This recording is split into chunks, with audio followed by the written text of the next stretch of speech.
صدحت تغاريد السعادة هاهنا لما ختمت كتاب ربي بيننا. هذه رحمة والقلب كبر فرحة يا سعدنا، فاليوم يعظم سعدنا. شرف كسوت حياتنا يا مهجة لله درك يا رحمة يا أختنا. الله أكرمنا بفيض فضله،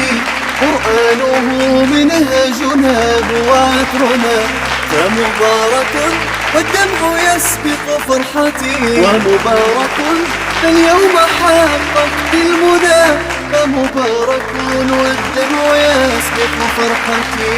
ومبارك فاليوم حققت المنى. صدحت تغاريد السعادة هاهنا لما ختمت كتاب ربي بيننا. هذه رحمة والقلب كبر فرحة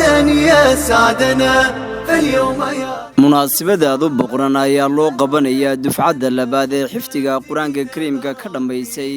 madrasada Umar bin Khattab ee xaafadda Siinay ee magaalada Hargeysa. madal aad u boqoran oo maanta ka qabsoontay hoolka jaamacadda Al-Huda ayaa munaasabadani lagu maamusay 130 arday oo isugu jiray arday soo dhameysatay xifdiga quraanka kariimka, arday soo dhameysatay jisaska kala duwan ee quraanka kariimka, waliba ardayaguna soo dhameystay akhriska iyo gada luqadda Carabiga. halka madashani la maamusay ardayaguna kaalmaha hore ka soo galay dhammaan imtixaanaadkii kala duwan ee laga soo qaaday sanad dugsiyeedkii dhamaaday. haddaba ugu horreyn baa madashan aadka u boqoran oo lagu soo casuumay waxgarad aqoon-yahano, waalidiin iyo ardayda qiimaha badan ee labada gelinba ka cilmi qaata madrasada Umar bin Khattab. ayaa munaasabadani waxaa furay maamulka guud ee madrasada Umar bin Khattab Ustaad Maxamuud Cabdilaahi Cabdi, kaasoo ka warbixiyay aasaaska waliba maraaxishii kala duwanaa ee uu soo maray madrasadan Umar bin Khattab iyo waliba dufcaadka kala duwan ee ka cilmi qaatay. ammaan iyo ducaa u soo jeediyay 130 arday ee maanta munaasabadani lagu maamuusayo, isagoo ka warbixiyay dadaalka joogtada ee ka socda madrasada Umar bin Khattab. waalidiinta qiimaha badan ee ubadkooda ogolaaday inuu ku barbaariyaan barashada quraanka kariimka ayuu ka warbixiyay faldiga ee faa'iidada ku jirta in la barto quraanka kariimka lagu dhaqmo walibana ubadka la gaarsiiyo. waxaana maamulka hadaladiisii ka mid ahaa waxaan u mahad celinayaa macallimiinta u huray waqtigooda qaaliga ah inay ku ardayda inay maaragtay kitaabka Ilaahay baraan oo ay fikirkooda iyo waqtigoodaba ay geliyaan, iyo waalidiinta nafiya maalba la dul taagan. aad baan ugu mahadnaqayaa, aad iyo aad baan ugu mahadnaqayaa ka fikiraya inay mustaqbalka adduunyada kaga tagaan dad qiimo leh oo Ilaahay subxaanahu wa ta'aala kitaabkiisa yaqaana, diintiisana bartay oo xifdiyay inay kaga tagaan. waalidiintana aad baan ugu mahadnaqayaa.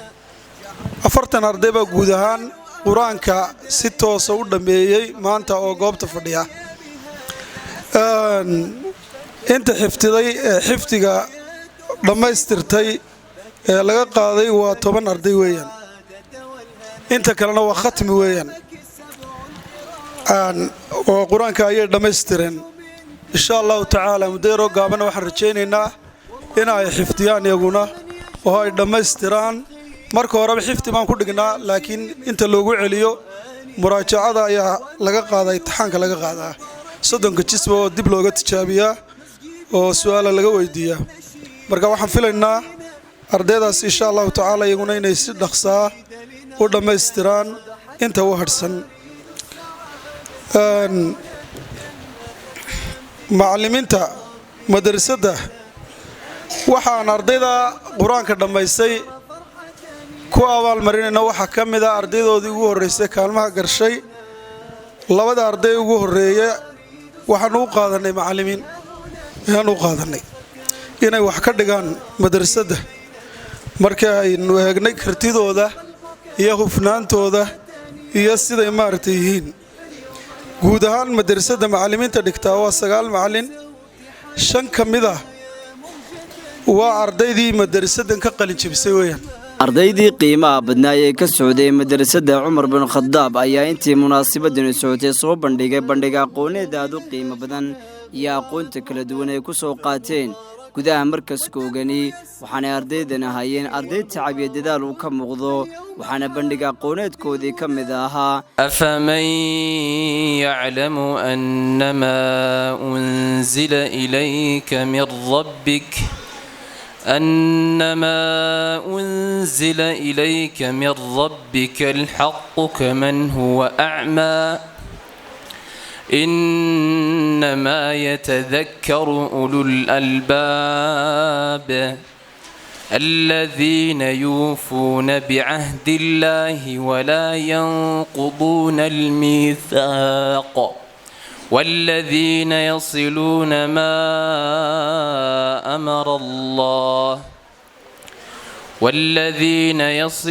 ما أمر الله به أن يوصل ويخشون ربهم ويخافون سوء الحساب tubaaqayga laabtiyo qalbiga gabay ka soo doogmay tareen waalid gabay daaran oo duciya maamuusa doorkay hooye leedahay gabay dhab u daraaseeyey oo haatan soo degay balaandeelka ka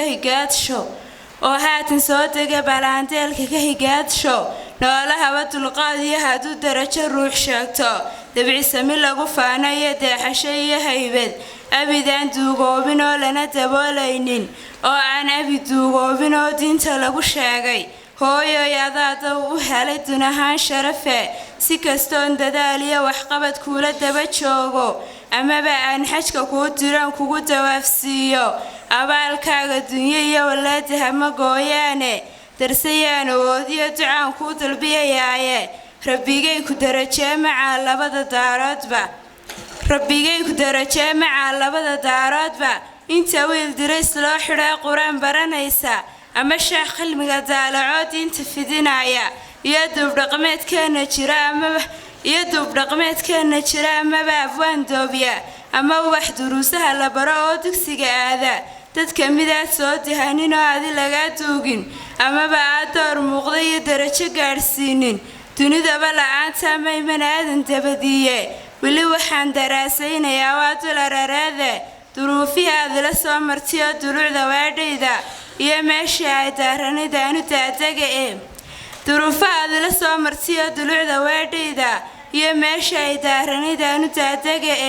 hooyoy daraaday maxaad waaya dalanbaabtay darayiyo xanuun iyo maxaad difa soo mudatay dirgan waa culays iyo maxaad socod ku diihaashay wax dibnaha la saariyo maxaad oomatada daysay daashada fooshii maxaad nabar la doorsoontay damqashada xanuunka la adoo weli ka soo doogsan dugsiyay dhabtaadii maxaad laabta igu duugtay dambarkaaga hooyoy maxaad iga durduursiisay dadkoo seexda leylkii maxaad igu dul soo jeeday dusha sare maxaad igu sidoo dhabarka ii daysay anoo daa'imo lahoo sidii diin gurguuranaya dabka dhowristaydii maxaad waaya igu daashay maxaad daaya tiri amaba aadi daawaysay inaan darajo gaadhiya maxaad samaha ii doortay si kastoon dadaal iyo waxqabad kuula daba joogo amaba aan xajka kuu diran kugu dawaafsiiyo abaalkaaga dunyo iyo walaada hama gooyaane xaqaaga la duudsiyi karin lana daboolayne darsayaan awoodiyo ducaan kuu dalbiyayaaye rabbigay ku darajee macaa labada daaroodba hooyoy da'daadiyo cimriga daayin labalaab caafimaad ku deexooyin badan dunida sii jooge diiqadaa darantiya ilaah daraye kaa dhowriye oo dembigaaga dhaafiyo wanaag kuu diwaangeliye oo mawdbaan waxdaynina markii laystuldhiga saafta dibnahaaga tawxiid ilaah ugu dambaysiiye oo qabrigaaga daar waasiciya nalalka kuu daariye oo daarihii fardowsiye jannana lagu durduursiiye oo rabbigay ku darajee macaa labada daaroodba له أندادا ولا أشباه ولا شركاء خلق السماوات والأرض في 6 أيام وكان عرشه على الماء خلق الخلق فمنهم السعداء ومنهم الأشقياء اللهم صل وسلم وبارك عليه وعلى آله وصحابته الأجلاء وعلى السائرين على دربه والداعين بدعوته إلى يوم اللقاء ما تعاقب الصبح والمساء وما دام في الكون ظلمة وضياء. أما بعد، أيها الحفل الكريم، نحييكم ونرحب بكم جميعا، فأهلا وسهلا بكم، حللتم أهلا وطبتم سهلا، ضيوفنا الأفاضل، ضيوفنا الأكارم. نحييكم بتحية من القلب يطيب شداها مسكا وريحانا، تحية أهل الجنة يوم يلقونه سلام. ضيوفنا الأفاضل، نهديكم سلاما خاصة لو رفع بها إلى السماء لكان قمرا منيرا، ولو نزل إلى الأرض لكساها سندسا وحريرا، ولو مزج بماء البحر لجعل الملح الأجاج عذبا فراتا وسلسبيلا. ألا وهي السلام عليكم ورحمة الله وبركاته. فكلمتي في هذا الحفل فضائل أهل القرآن، أن أهل القرآن هم أهل الله، وأن ثواب تلاوة القرآن أعظم من أنفس أموال الدنيا، وأن كل آية يحفظها أهل القرآن، وأنه يورث أهل القرآن الراحة والذكر الحسن في السماء والأرض، وأن كل آية يحفظها أهل القرآن يرفع الله بها درجة في الجنة، وأن أفضل الناس هو من يتعلم القرآن ويعلمه، وأن الله تعالى لا يعذب إنسانا حفظ القرآن وعلم به. قال الله تعالى: إن هذا القرآن يهدي للتي هي أقوم ويبشر المؤمنين الذين يعملون الصالحات أن لهم أجرا كبيرا. قال الله تعالى منزلا: كتاب أنزلناه إليك مبارك ليدبروا آياته وليتذكر أولو الألباب. قال الله تعالى: ورتل القرآن ترتيلا. قال تعالى سبحانه: أفلا يتدبرون القرآن ولو كان من عند غيره لوجدوا فيه اختلافا كثيرا. قال رسول الله صلى الله عليه وسلم: إن الله يرفع بهذا الكتاب أقواما ويضع به آخرين. قال رسول الله صلى الله عليه وسلم أيضا: إن الذي ليس في جوف شيء من القرآن كالبيت الخرب. قال رسول الله صلى الله عليه وسلم أيضا: يقال لصاحب القرآن: اقرأ وارتقي ورتل كما كنت ترتل.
إلهي ذكي ساروتي أنكو توسنا هدكرت أخرسكي سالانا وفديا إذا كان جبنا إذن صلاة شنتا ألانا وركوعنا ألانا وسجودنا إذا كان جبنا إذن صلاة شنتا ألانا وركوعنا ألانا وسجودنا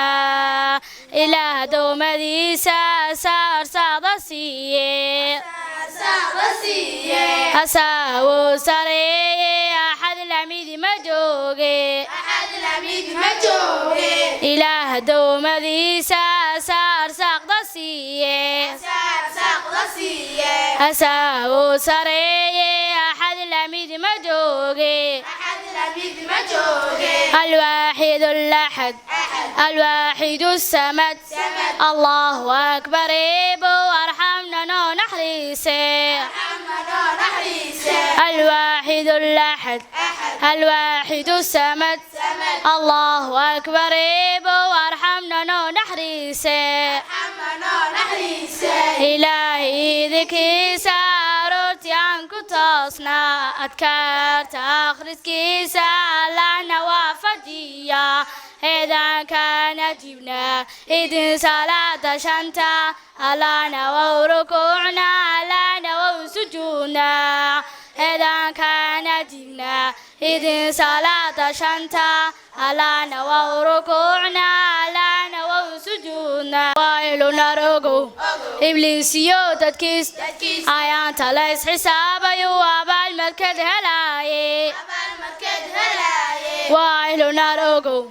إبليس يوتكيس أيان تلاس حساب يوابا المركز هلاي إلهي ذنكي ساروتي عنكو تصنع كارت أخرسكي سالانا وفديا إذا كان جبنا إذن صلاة شنتا ألانا وركوعنا ألانا وسجودنا إذا كان جبنا إذن صلاة شنتا ألانا وركوعنا ألانا وسجودنا mas-uuliyiintii qiimaha badnaa ee madashani lagu soo casuumay ka mid ahaayeen culimaaudiin waxgarad aqoon-yahanno waalidiin ayaa iyaguna kelmado munaasib kuwa ka soo jeediyay munaasabadda qalinjabinta dufcadda labaad ee ardayda soo dhammaysatay 30 jis ee qur-aanka kariimka waxaana mas-uuliyiintani hadalladoodii ka mid ahaa aad baan idiin hambalyaynayaa yaa xamalata alqur'aan xaafid kitaabillaahi subxaanahu wa tacaala إلهي سبحانه وتعالى هكوغو أنفعو كتابك آد حفظي آد برتي إلهي سبحانه وتعالى هكوغو أنفعو وعدي والا دميي وحينو غفلا أرضيقي رايا عبد العزيز وكمذا أرضي ذا ما أنت كمذا أرضي ذا قرآن كدما يستي كلمات يوهلكا إنغي لبا وعدي نو غفلا وحن بان درنسين لها القضب من قدر لها قفك قرآن كبرتي وكقيمة بدنيهي حيا وميتا قفك كلا وحتى الدليل رسولك وحوت المامي عليه الصلاة والسلام إمامي صلاة ضدك أنقنا يوتكينيا رسولك وحيد أقراهم لكتاب الله qofka ugu yaqaan ilaahay kitaabkiisa lama oran qofka ugu daada weyn leh lama oran qofka shahaadooyin fara badan sita ama PhD sita ma qala nabiy sallallahu alayhi wasallam laakin huyda aqraa'uhum likitaabillah qofka kitaabka ilaahay ugu yaqaana ayaa imaam ummadda u noqonayo salaada tukinaya aadi waa fadli dheeraada waana dhacday saxaabadii nabiga in inan yari tukiyay oo noqday deegaankoodii ninkii ugu quraan yaqaanay quraankaana uu ka bartay isagoo ari la jooga safarka kolba soo maraya magaalada Madiina iyo Maka inta u dhaxaysa maraya ayuu maalinba in yar ka qaadanaya quraanka deetana deegaankoodii wuxuu noqday kii yaraa ninkii ugu xaafidsanaa fadligaas uu leeyahay adduunyada marka la joogo waama geerida iyo dadku marka ay dhintaan intaan aakhiraba la gaadhin xukumka iilka iyo dhigitaanka xabaasha la isdhigayo yaa horeynaya wasday u kala quraan badnaayeen shuhadaa Uhud saxaabadii ku geeriyooday xabaasha waa la isugu geynayay tiradoodu markay badatay laakiin yaa xagga hore la marinayay sida u kala quraan badnaayeen baa loo kala horeysiinayay ardayda quraanka dhamaysayna iyagana waxaan farayaa inay hore u sii socdaan oo ay sii dadaalaan ardayda quraanka dhamaysay qaybteena waxbarashadu waxa u furan oo arday horeba ay galeen markiskii qiraa'aadka ee Caasim iyaguna markaa inay hore u sii socdaan oo qiraa'aadkii kala duwanaa ee quraanka lagu akhriyay iyo culuumtiisiiba markiska ay u doontaan oo isaguna aan fogeyn oo xaafadda Siina inoogu yaala sida oo kale rabadaan kasta xafiisku wuxuu qabtaa tartan u dhaxeeya dhammaan madaarista quraanka kariimka rabadaantii dhaweyd isaydin wada ogeydeen waxaynu ku soo gabagabeynay halkan imika aynu joognay jaamacadda Al-Huda iyadoo oo ardaygii kaalinta koobaad 30 jis u galay aynu ku maamuusnay gaadhi oo furihii lagu wareejiyay insha Allah ta'ala rabadaantanna waxaan rajaynaynaa ardayda quraanka dhamaysay iyo kuwa kalaba waa 5 juz 10 juz 15 juz 20 20 iyo 30 juz intaas bayna isu diyaariyaan oo u diyaar garoobaan inay tartamadana ka qayb galaan iyaga oo metelaya insha Allah ta'ala madrasadooda waxaynu halkan u fadhinaa waa xaflad weeye xafladda waxaynu ku maamuusaynaa Ilaahay subhanahu wa ta'ala kitaabkiisa inuu noqdo kan u sareeya adduunyada dhamaanteed isagaaba u sareeyay balse haddana bulshadii iyo dadkii loo soo dejiyay quraanka kariimka meel hoose dhigeen hadday tahay xukunkiisa iyo ahkaamtiisa iyo fahamkiisa iyo barashadiisu intuba way nagu liidataa oo halkii la rabay deema taagna wayna wada ognahay Ilaahay subhanahu wa ta'ala kitaabkaas ayaa uu inooga waramaya wixii hore u dhacay iyo waxa imika dhacaya iyo waxa markaasi gadaal u dhici doona iyo aakhira warka yaalaba Ilaahay subhanahu wa ta'ala kitaabkaas uu inoogu soo gudbiyay kitaabkaana hadii la raaco adduunyo aakhira waa lagu barakoobaya sida uu Rabbi yiri subhanahu wa ta'ala kitaabun anzalnahu ilayka mubarakun liyadabbaru ayatihi wa liyatadhakkaru ulul albab wa kitab mubaraka adigaanu kugu soo dajinay nabi maxamedow si aad ugu fiirsataan oo ulul uquulka iyo dadka aqliga leh ay dhugmo ugu yeeshaan kitaabka Ilaahay ay u raacaan Ilaahay subhanahu wa ta'ala marka la wuxuu kitaabka waramaya laqad anzalna ilaykum kitaban fihi dhikrukum afala taqilun ayada maxaa afala taqilun loogu dhameeyay waxa la leeyahay quraan sharaftiina iyo karaamadiina ciisadiina adduunyo aakhiraba ay ku jirtaan idin soo dajinay beeydaan aqli lahayn oo idaan wax fahmaynin bimaana meeydaan raacaynin oo Ilaahay subhanahu wa ta'ala kitaabkiisa aydan dabagalayno sidoo ugu taliya aydan maraynin in badan baynu aragnaa quraanka kariimka Ilaahay subhanahu wa ta'ala bani aadamka isagoo ku tanbiihinaya afala tubsirun afala taqilun afala tadhakkarun afala tashkurun afala ta'lamun afala tu'minun intaban quraanka arkayna aayaadku iyagoo ku dhamaanaya beedan aqli lahayn beedan wax arkayn beedan wax maqlayn beedan waan toobayn beedan shukri naqayn beedan garanayn beedan rumaynayn intaas oo dhan baladu meelgee Ilaahay subhanahu wa ta'ala kitaabka quraanka ayaa uu sharaf galiyay walaalayaal sida la ajrigeed ubadkana waa barayna waalidkuna ha barteen aabay hooyo ha la barto kuwa bartay si daba galaan oo si diraaseeyaan in kitaabka Ilaahay kor loo qaado ciddii dhiganaysay baranaysay ilaa maamuuso iyagana kor loo qaado tashriifkiisa ka mid tahay runtii saako dhan baa la fadhiyay hadalla badanna way hadheen anigu waan soo koobayaa marka hore madrasada iyo maamulka iyo macallimiinta waynu bogaadinaynaa halkan maamul wuxuu ka sheegay 40 arday oo quraanka Ilaahay subhanahu wa ta'ala dhameeyay 40 arday quraanka dhameeyay wax sahlan maaha hadalkii Ilaahay bartay waxaynu ku dardaaraynaa quraanka hadda xuruuftiisa barateen xuduudiisana ku dara oo ah qof quraanka Ilaahay xifdiyay waa qof sharfoon oo qiimaysan oo karaamaysan dadka hortooda iyo ilaahay agtiisaba dadka hortooda nabi maxamed calayhi salaatu wassalaam markii ay sinmeen xuquuqda dadkii quraanka xifdisanaa buu horreysiiyey